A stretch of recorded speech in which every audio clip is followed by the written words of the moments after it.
Hello friends, neighbors, John your neighbor, welcome down the Nook. It's Saturday, I'm back from holidays and I'm going to talk some peated Scotch. Why? It's raining outside and I picked up this bottle at a pretty good deal. I'm sure I said that wrong in the short, I'm sorry. Caisteal Chamuis, not Castle on the Bay. This release is from Mossburn Distillers that own Torabhaig, but it says it's a variety of single malt casks from the islands. So that Hebridean character comes through, salt peated. It says heavily peated on here, and they've taken all those casks and then they've recast. It says double cast or finished in Oloroso sherry. So this is a 12-year age stamp, 46% natural, non-chill, islands style blended malt Scotch. And it was a great deal at Kensington Wine Market. So I'm going to get into this with you guys. I'm going to chew on it and talk about it and taste it and see if you like it. And then I thought, well, I'll shoot it against a Smokehead. Why? Well, it's like another independent, unknown distillery. This is from a single place, a single malt. It's only 43, but could be a fun comparison. So pour something peated, and let's get into this Scotch. 3, 4.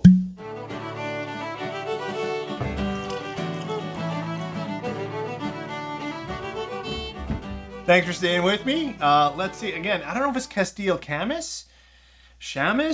I'm sure it's not Chamuis. That doesn't sound right. But anyways, Mossburn emboldened on the back. They have a number of releases from different distilleries that they've purchased.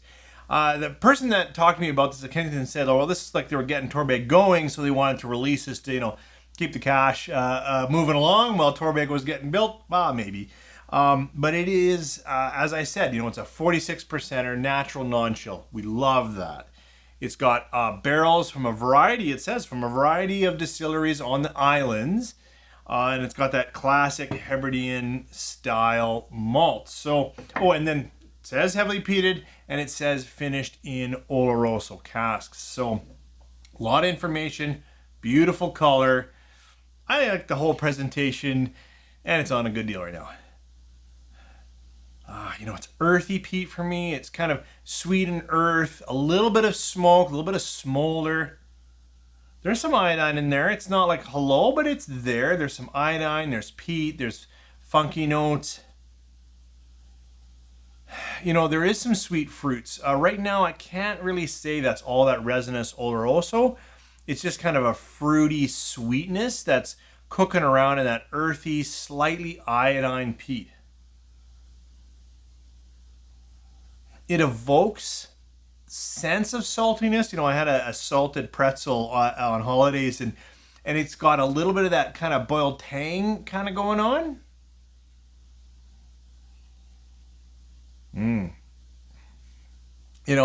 It's a good nose. It really is. I don't know, have you guys had this one? They had a non-age stamp beside it for a couple of bucks less, but like I said, 68 Canadian for all of this. I thought, oh, may as well get the age stamped one. I did a quick reading online, and it seems like people do, if they like both, think this is a little bit better, so why not, eh? Let's try this one on the palate. Hope you have something peated, something from the different islands. Let's see how it goes. Sanja.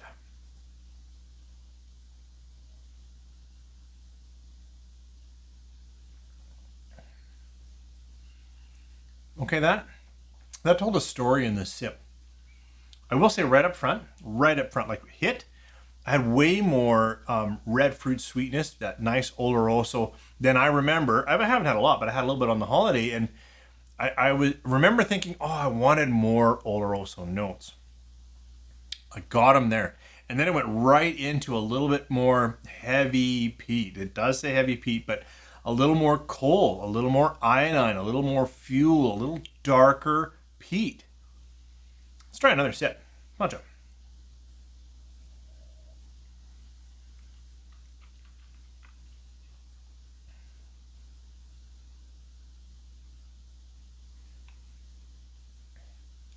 Really good. That one for sure was salty, seaweedy. So I've got an interplay of there is sweetness, there is red fruit. It's leathered now, it's cooked, it's dark, it's dry, but it's sweet. Had some dates on the drive home. Don't ask me about that story. That was weird. When do I buy dates? But it evokes that little bit of pithy, sugary, but dark leathered red fruit and all kinds of peat. The fellow that I was visiting with at Kensington is a great guy. Shared that it wasn't that peaty for him, and that's fair. For me, this is full peat, full on peat. If you are not like, I think it said somewhere in that 54, 55, somewhere in that parts per million. Like this is a full on peat. It's all there. It's all the way through. It's got a little bit of hug on the back end. And it's playing into some coal and ash and darker campfire notes. It started sweet. It started, oh, do I get iodine? Yeah, I get all of that stuff. This actually is a really nice, fruity, salty, tangy. I actually want to shoot it now against the Laphroaig 10 Sherry Cask. Just because in my mind, and I should have put it down, that's where it's going. Well, I sat down with this Smokehead because I thought, you know, Ian Macleod's group here, while they own, I think they run, don't they? Glengoyne and Tamdhu and Mossburn. Anyways, this is from none of their distilleries. It's a single malt, so it's from a single distillery.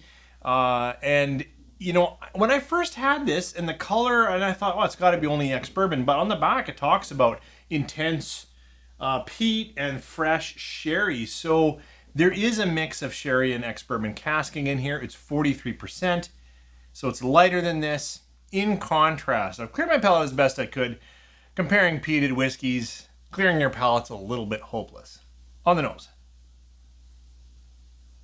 Now this is much higher sugar, sweeter, a bit more vanilla, caramel, and lots of smoke.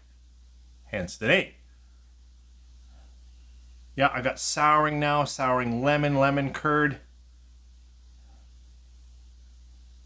Yeah, sharper, higher sweet, higher fruit, darker, smolder, coal-fired, that kind of stuff. Yep. Very different. Try it on the palate. Sanja.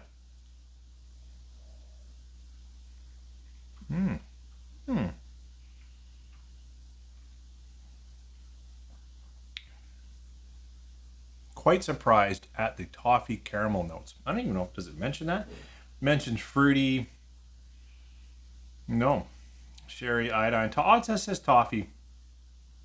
In contrast, oh, now it's a little bit more spicy and bitey on the finish. In contrast, it was quite a bit more. I can see why I thought maybe there's a more ex-bourbon in here. It's that vanilla, toffee, caramel, cooked.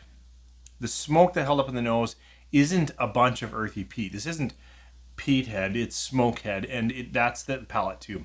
Now it's got a bit of spicing, a bit of bitterness, a bit of heat, a bit of pepper.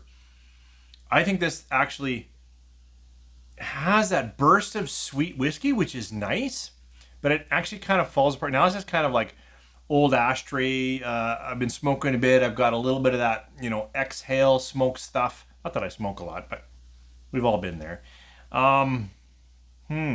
So in contrast here, I will say I will buy this every time over this Smokehead. This is the original. I know I've heard some people say the sherry one is really quite a bit better, and that's awesome. I'd like to see the sherry one, and that would be a better comparison here. But this one is a little more tannic, a little bitter, a little empty, a little bit of a, you know, exhale smoke. This carries through much better. Well, you know, I said it out loud and it got stuck in my head, and I thought I've got to shoot this against the 10-year Laphroaig, but I didn't want to do a whole nother video, so I had to run upstairs to get a glass. So sorry if I'm kind of panting. So if you can get an idea, this is, you know, the sherry oak cask finish Laphroaig 10. What's nice about that is, you know, we're back into an age-stamped whiskey. This is just an NAS, but here we have a 12-year, and here we have a 10. Oh, what's the percentage on the sherry? 48. So that'll go from 43 to 48. This is 46. I can't remember if it's natural color. Boy, I'm not really doing well here for a whiskey reviewer, but it's a gorgeous color, and it is way darker than this 12-year. Let's try this Laphroaig in contrast here. Way more sherry. And the color would say that, but oh, they're both there. A little bit nutty, a little bit of like burnt chocolate. But this has far more, you know, grape skin, dried prune. Way more sherry today. Try it on the palate, Slancha.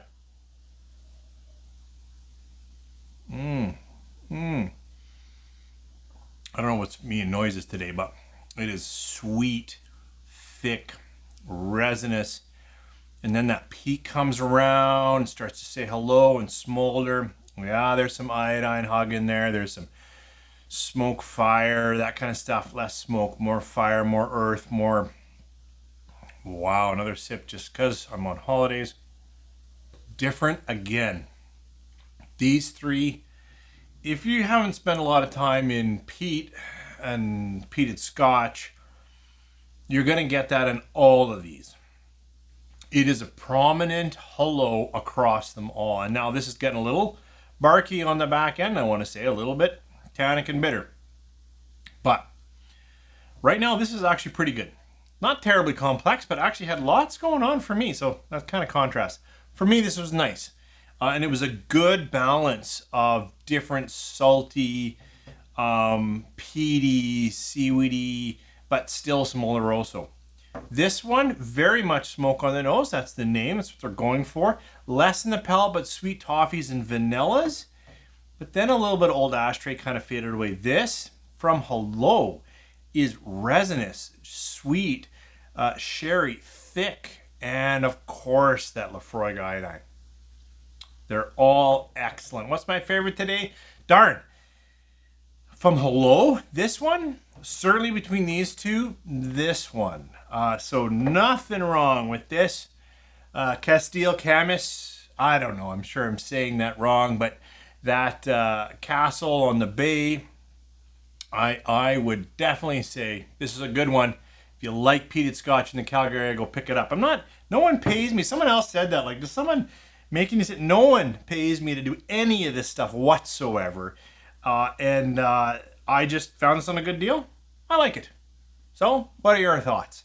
What's a good, this is a malt, it's a blended malt or a single malt that has that Hebridean island or isle. Like, what do you like? What should I review? What do you think of this?